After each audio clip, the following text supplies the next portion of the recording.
रुकिए, एक पल के लिए रुक जाइए। आज मैं आपसे जो बात करने जा रहा हूं वो किसी पुरानी किताब की कोई साधारण कहानी नहीं है और न ही यह कोई हवा में तीर चलाने वाला मीठा उपदेश है। यह एक ऐसा गहरा दर्द है जो हमारे आज के समाज में, हमारे आसपास के कई घरों की चारदीवारी के पीछे हर रात सिसकियां भरता है। एक ऐसा असहनीय दर्द जिसे एक औरत अपने सीने में बहुत गहराई तक दबाकर हर रोज घुट घुट कर जीती है, और एक आदमी, एक पति अपनी खामोशी के पीछे उस भारी दर्द को छुपाने की पूरी कोशिश करता है।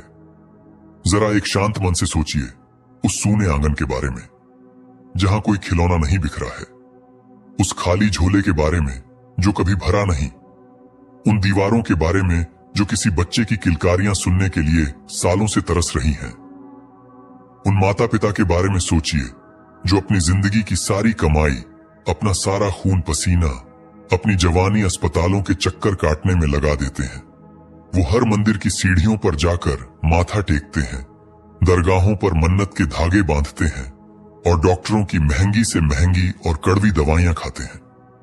एक औरत अपने शरीर पर अनगिनत सुइयां सहती है, IVF जैसे दर्दनाक और महंगे इलाज करवाती है, तरह तरह के टेस्ट करवाती है, इस उम्मीद में कि शायद इस बार, इस महीने डॉक्टर कोई खुशखबरी दे दे। शायद इस बार वो 2 लाइनें देख ले जिसके लिए उसकी आंखें तरस गई हैं।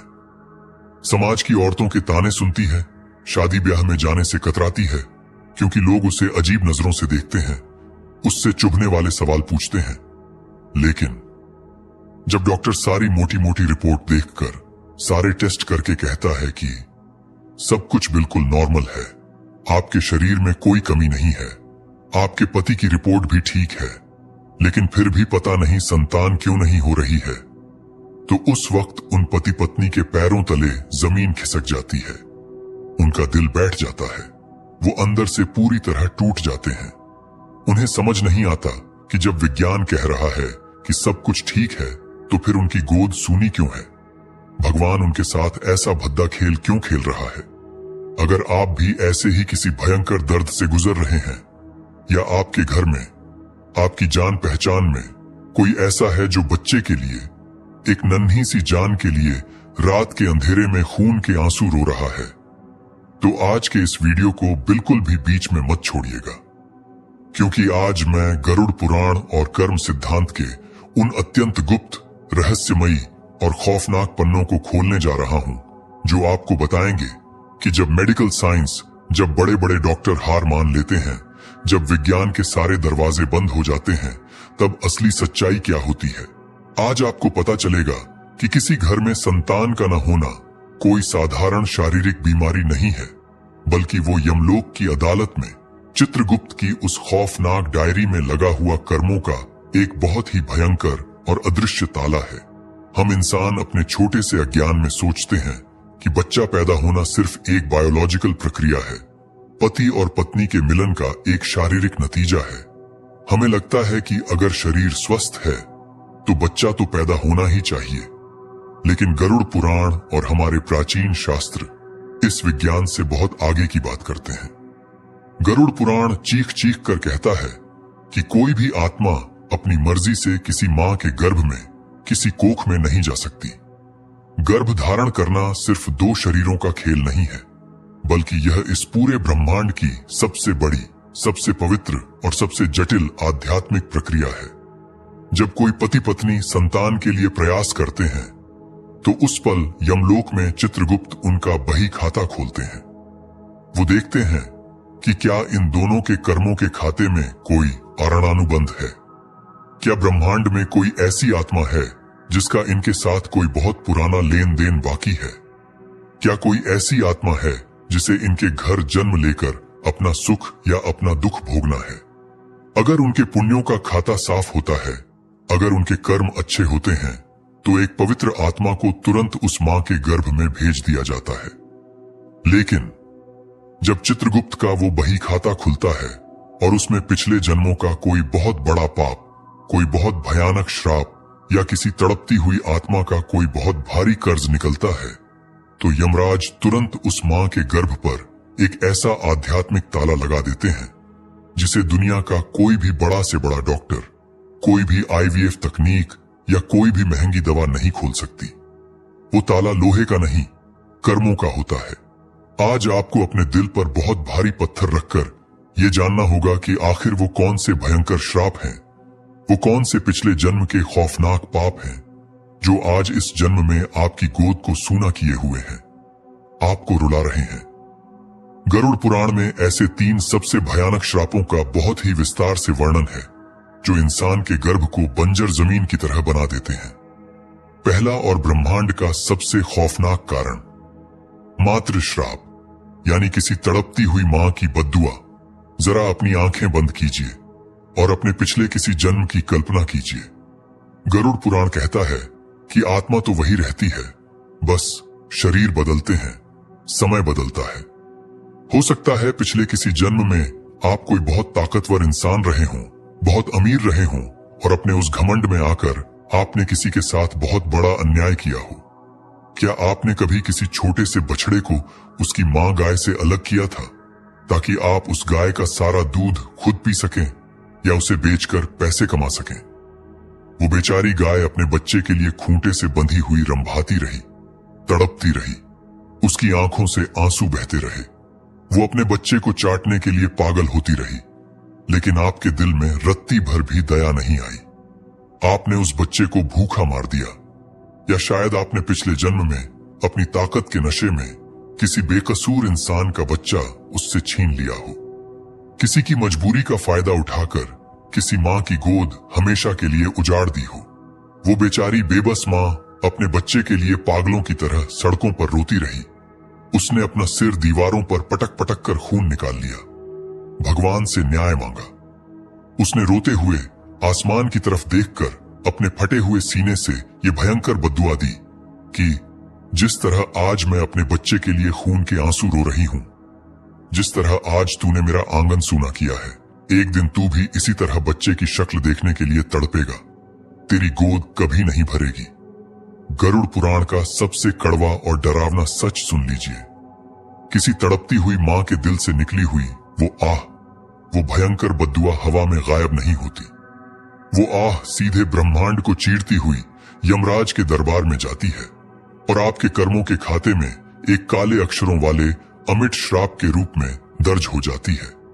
वही मातृ श्राप इस जन्म में आपके साथ आपके इस नए शरीर में आया है। आज आप बहुत अच्छे इंसान हो सकते हैं, आज आप बहुत पूजा पाठ करते होंगे, आज आप किसी का बुरा नहीं चाहते होंगे, लेकिन पिछले जन्म की उस तड़पती हुई मां के आंसू आज आपकी राह का रोड़ा बन गए हैं। वो कर्म आपका पीछा नहीं छोड़ रहे हैं जब तक उस पुराने पाप का कर्ज पूरा नहीं होगा। जब तक आपकी आत्मा तड़प तड़प कर उस दर्द को पूरी तरह महसूस नहीं करेगी जो दर्द आपने कभी उस बेबस मां को दिया था, तब तक यमलोक का वो ताला नहीं खुलेगा। अब आते हैं दूसरे सबसे बड़े कारण पर, जो आज के समय में भारत के घर घर में देखने को मिलता है, जिसे शास्त्रों की भाषा में पितृदोष या पितृश्राप कहा जाता है।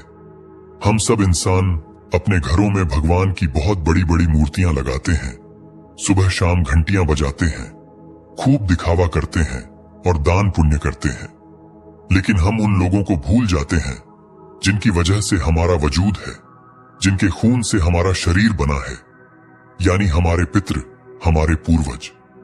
गरुड़ पुराण में यमराज और पक्षीराज गरुड़ के बीच जो संवाद है, उसमें बहुत ही स्पष्ट और कठोर शब्दों में बताया गया है कि मृत्यु के बाद आत्मा की शांति के लिए श्राद्ध और पिंडदान करना कितना जरूरी है।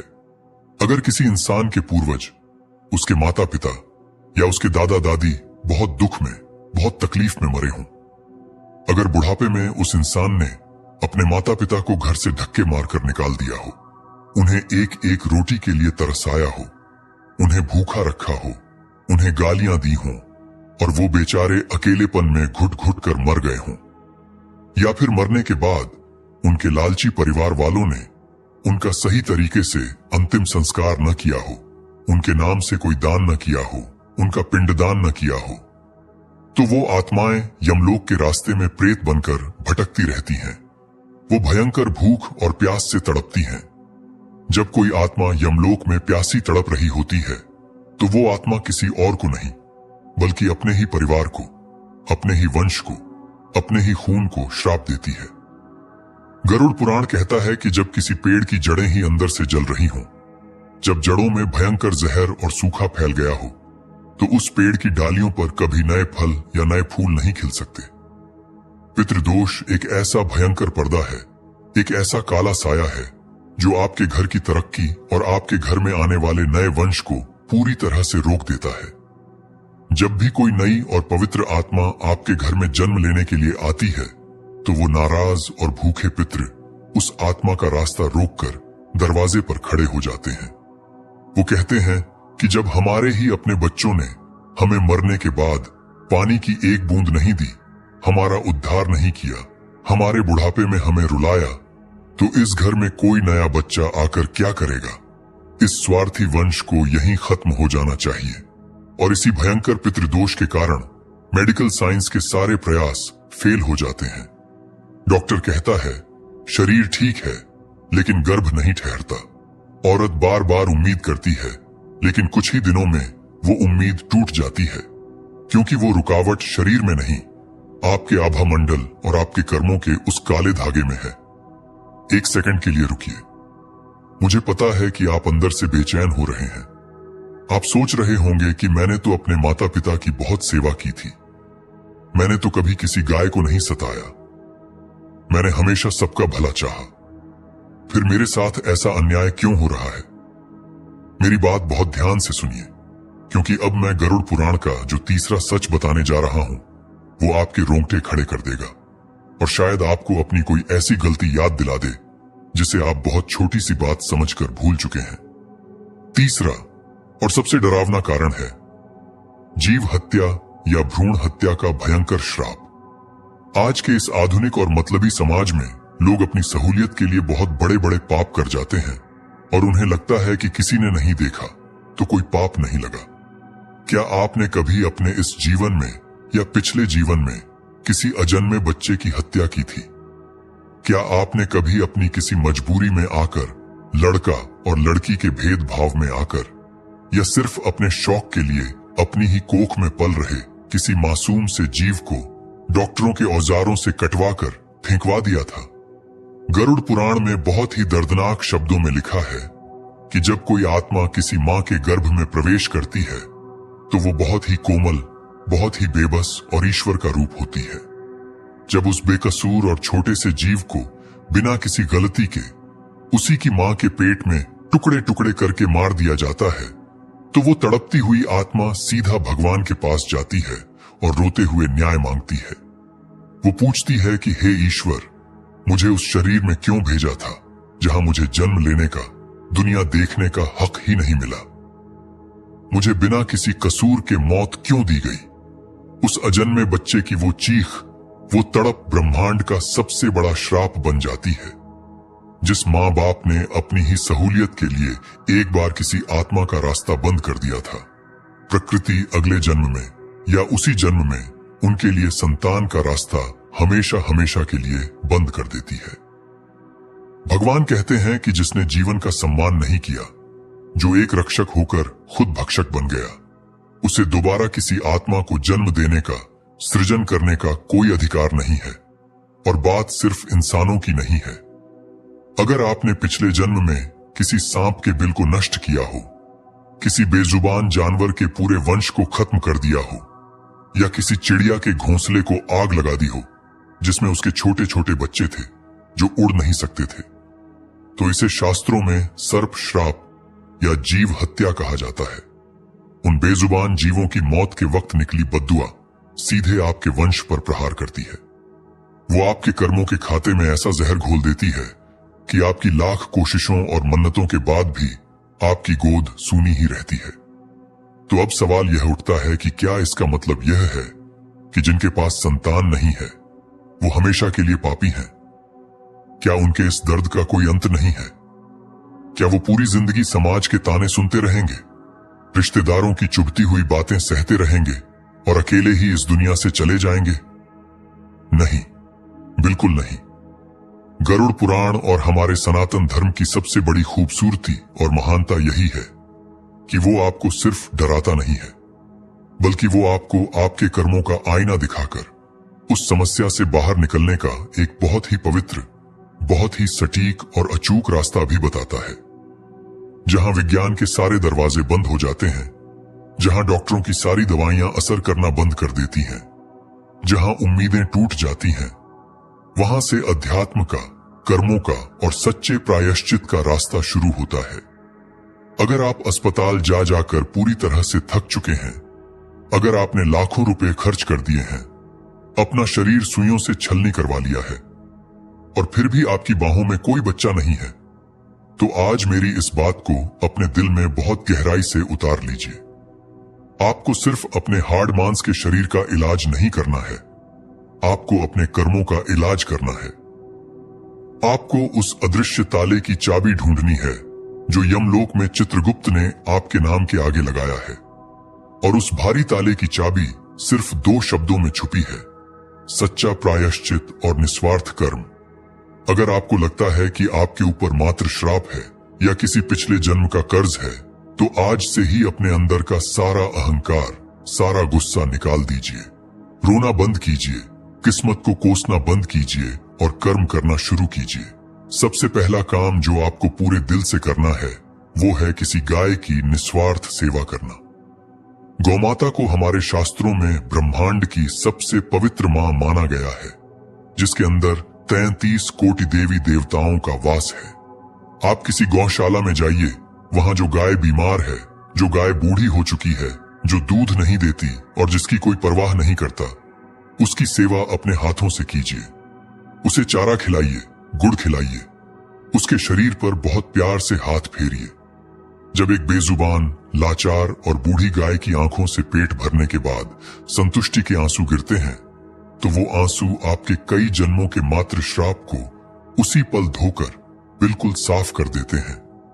वो गौ माता आपके लिए बिना कुछ बोले भगवान से प्रार्थना करती है, और उसका आशीर्वाद आपके उस बंजर गर्भ में एक नई ऊर्जा, एक नई जान भर देता है।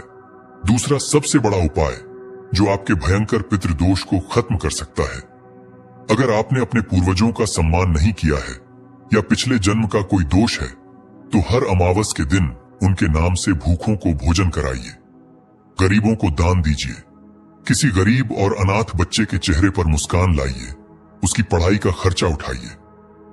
जब आप दूसरों के बच्चों को खुशी देंगे, तो आपके पितृ शांत होंगे और वो आपके घर में नया वंश आने का रास्ता खोल देंगे। और अब सुनिए वो सबसे महान, सबसे पवित्र और सबसे ताकतवर उपाय जो चित्रगुप्त के उस बहीखाते के सबसे बड़े श्राप को भी एक ही झटके में तोड़ सकता है। एक ऐसा उपाय जो इंसान को भगवान के बराबर ला खड़ा करता है। हम सब इंसान अपने ही खून का, अपने ही डीएनए का बच्चा चाहते हैं।